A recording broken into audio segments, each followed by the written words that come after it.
Olá! Nessa aula vamos falar do ciclo de Carnot. Carnot idealizou um ciclo no qual a máquina térmica teria um rendimento máximo.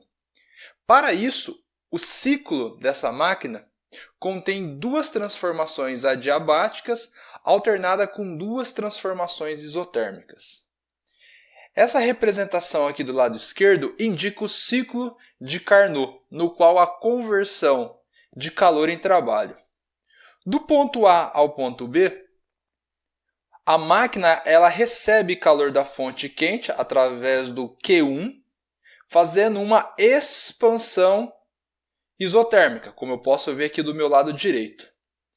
De B para C, há uma expansão adiabática, ou seja, a máquina térmica não troca calor com o meio externo. E de C para D, ocorre a compressão isotérmica, ou seja, o volume ocupado pelo gás ele diminui o seu volume isotermicamente.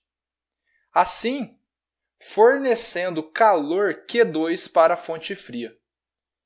E o último processo é de D para A, no qual uma compressão adiabática. O volume diminui sem a troca de calor com o ambiente.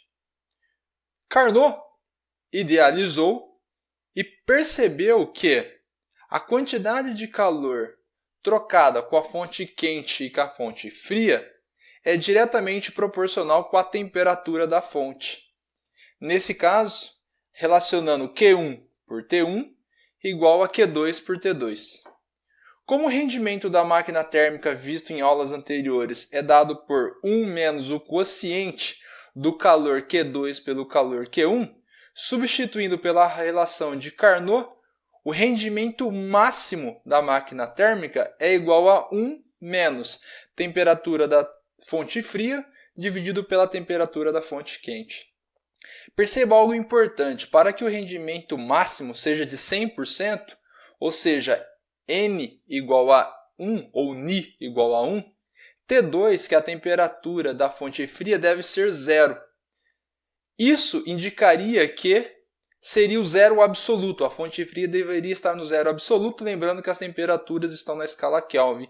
Assim, nenhuma máquina atinge 100% de rendimento, porque não é possível atingir o zero absoluto. O rendimento no ciclo de Carnot depende somente das temperaturas absolutas das fontes quente, T1, e fria, T2. Vamos fazer um exemplo no qual uma máquina térmica ideal. Se é uma máquina térmica ideal, ela realiza o ciclo de Carnot, no qual ela realiza um trabalho útil de 1000 Joule, a temperatura da fonte quente é de 127 graus Celsius e a temperatura da fonte fria de 27 graus Celsius. Com esses dados, podemos determinar o rendimento dessa máquina térmica através da relação acima, 1 menos a temperatura da fonte fria dividido pela temperatura da fonte quente. Transformando para Kelvin, 127 graus Celsius e 27 graus Celsius, nós temos 300 Kelvin, temperatura da fonte fria, 400 Kelvin, temperatura da fonte quente. Esse resultado será igual a 1/4, ou 25%. Esse é o rendimento da máquina térmica trabalhando com essas fontes, tanto de 127 graus Celsius quanto de 27 graus Celsius.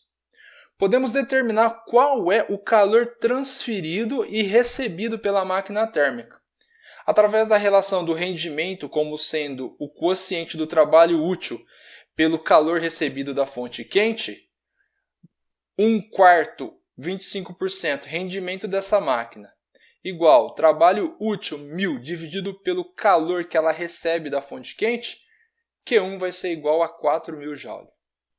Utilizando a relação de Carnot, Q1 sobre T1 igual a Q2 sobre T2, podemos determinar o calor entregue rejeitado para a fonte fria, que nesse caso será igual a 3000 Joule. Com isso, finalizamos o ciclo de Carnot.